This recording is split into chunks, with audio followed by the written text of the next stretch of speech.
Okay, good morning sa ating mga kapatiran, sa mga tagapanood sa umaga, good morning po, at sa manonood sa gabi, good evening. At welcome po sa ating series, The Sabbath.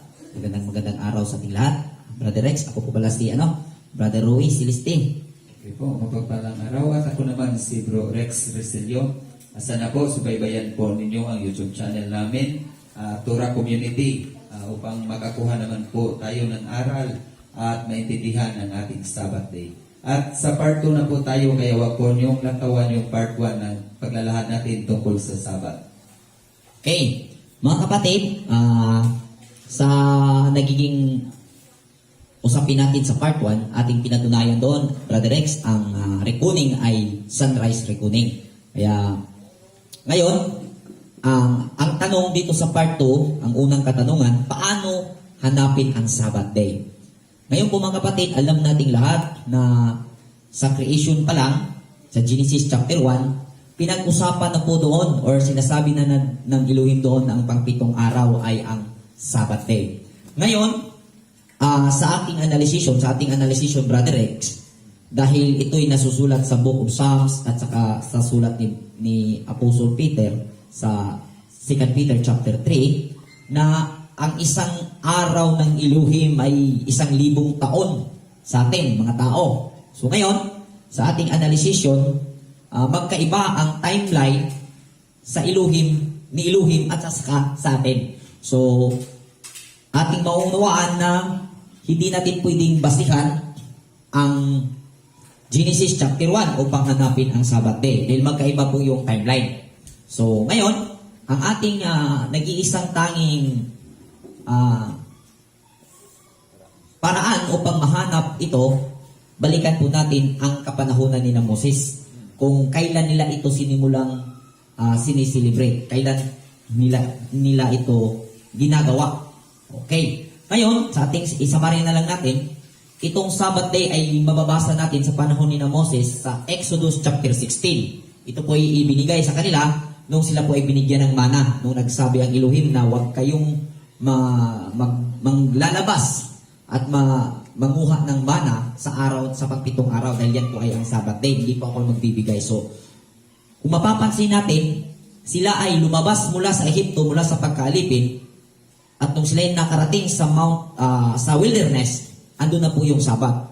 At kung ating nakikita dito sa nagiging sitwasyon, unang naibigay ang Passover at saka unleavened bread. Kaya babalikan natin ang istorya tungkol sa unleavened bread at saka Passover. Kasi may sinasabi po ang Elohim doon sa Exodus chapter 12. Kaya ating babasahin ngayon upang ating himay-himayin upang magiging kaparaanan mahanap natin ang Sabbath Day.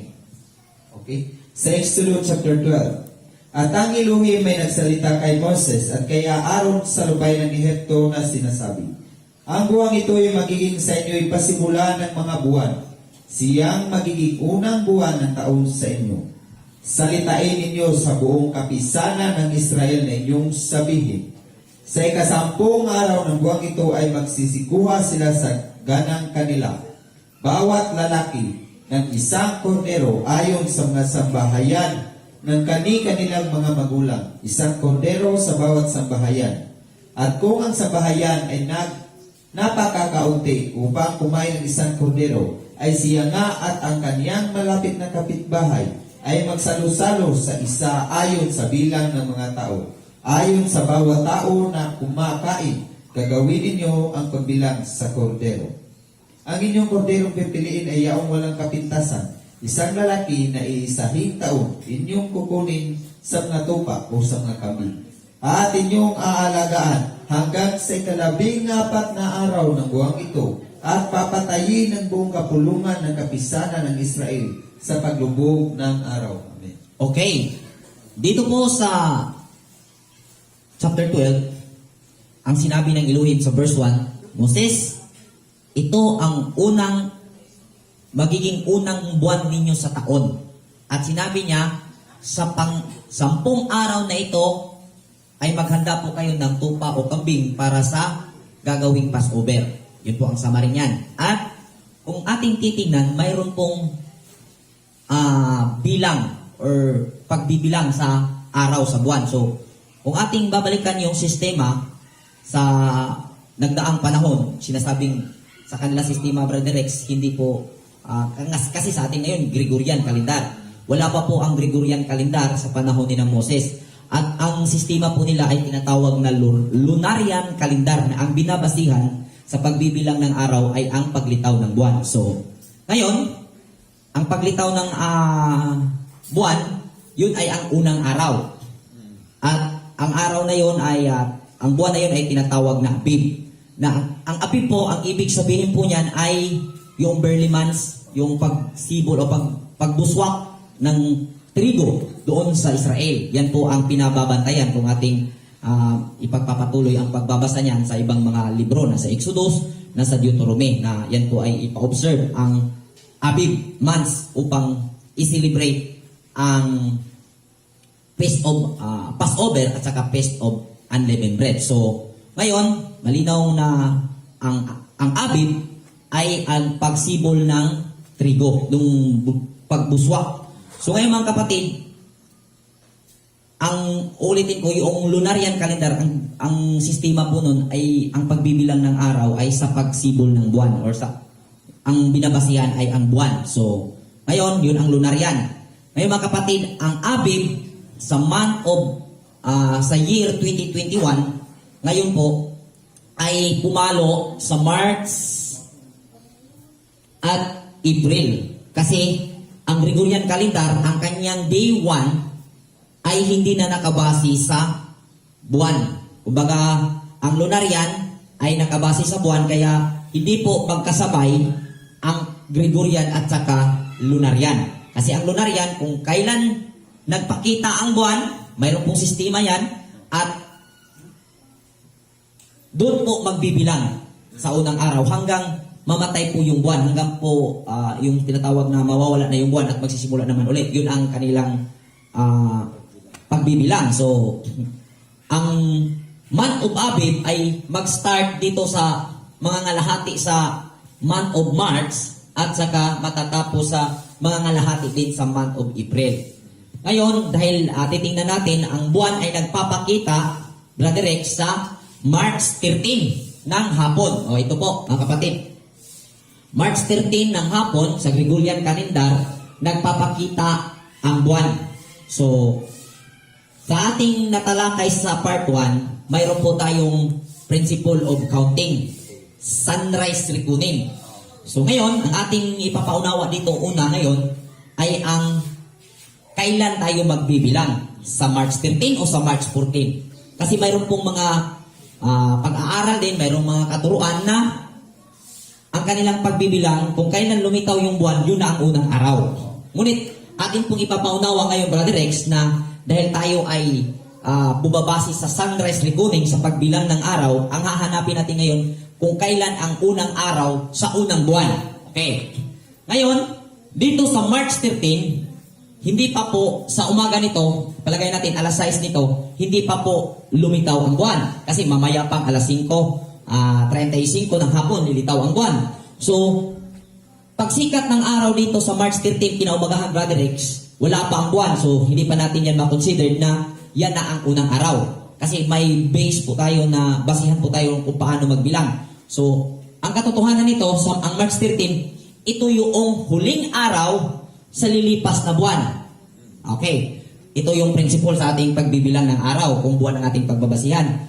Dahil dito sa alas 5 ng hapon lulutang ang buwan o magpapakita, ang araw na ito ay part ng huling araw, huling buwan na lilipas. So, dahil ang ating hinahanap ay ang unang araw sa buwan, bukas po ng March 14, yun po ang unang araw. So, ibig sabihin, yun ang unang pagsikat ng araw sa unang buwan sa taon. Kaya, ang ating unang araw po sa taon 2021 sa Lunarian calendar ay pumapalo po or pumatak po sa March 14. Yan po ang Abib 1. So yan po ang first, itong April 14, yan po ang first day of the month of the year. So yan ang, sabihin na natin, Brother Rex, ito ang New Year.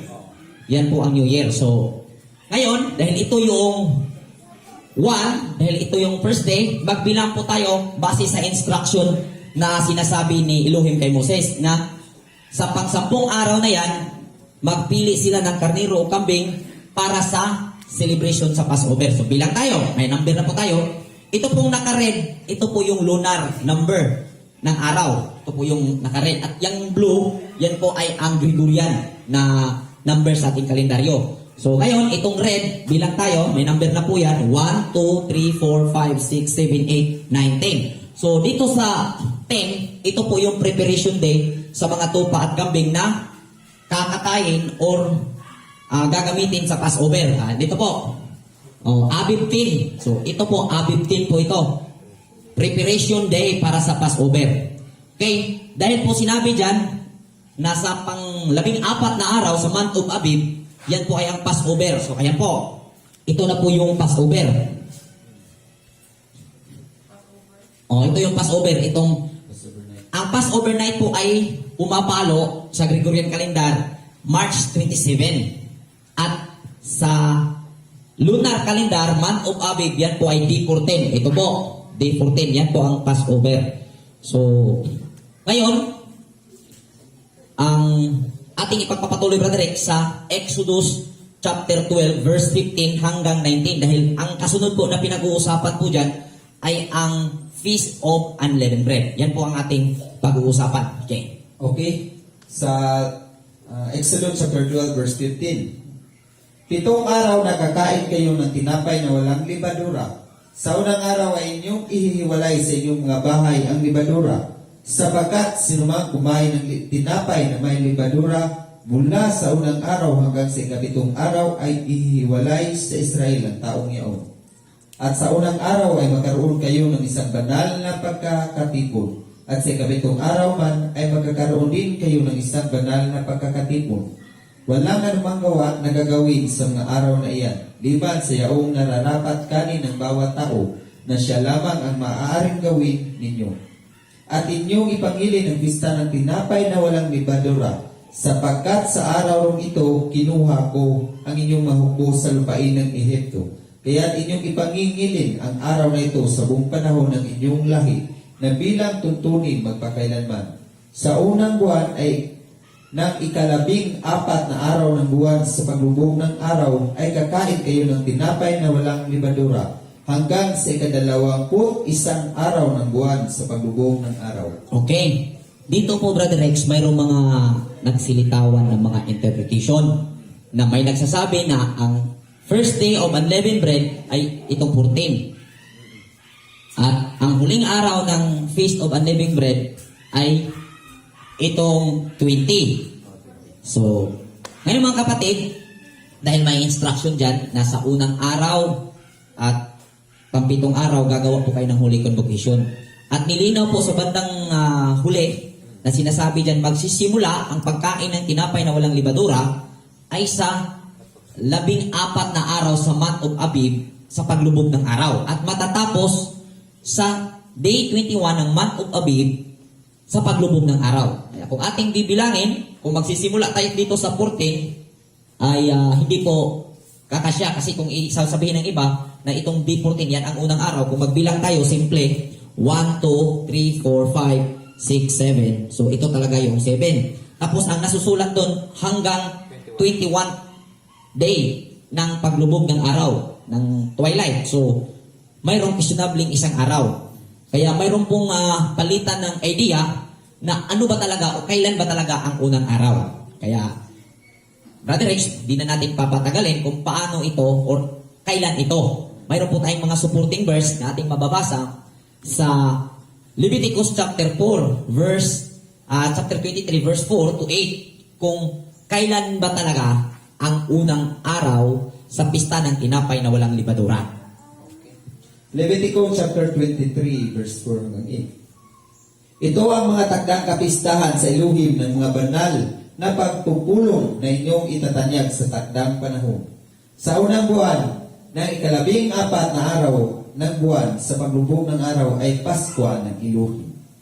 At ng 15 araw ng buwang iyan ay kapistahan ng tinapay na walang libadura sa Elohim. 7 araw nakakain kayo ng tinapay na walang libadura. Okay, malinaw po dyan na sinasabi na ang pang-14 na araw sa month of Abib ay ang Paskwa. Passover po yan.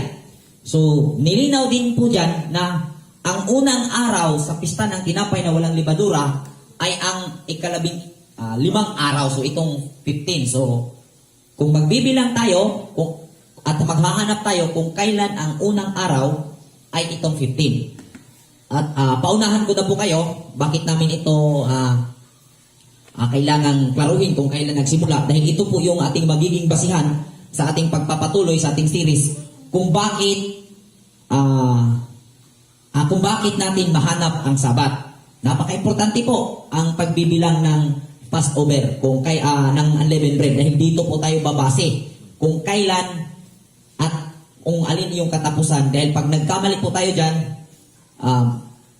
posible talagang magkakamali din tayo sa ating Sabat. So, ang unang araw, base sa versikulo nating binabasa, ay ang 15. Ngunit mayroon tayong standard, Brother Rex, na kung tayo magpapatuo at mag-conclude tayo na yan ay yung sinasabi niyan ay totoo, kailangan natin ng 2 or 3 witness o 2 or 3 verses. So, mayroon po tayong backup verse or supporting verse, Numbers chapter 28, verse 16 to 18. Okay.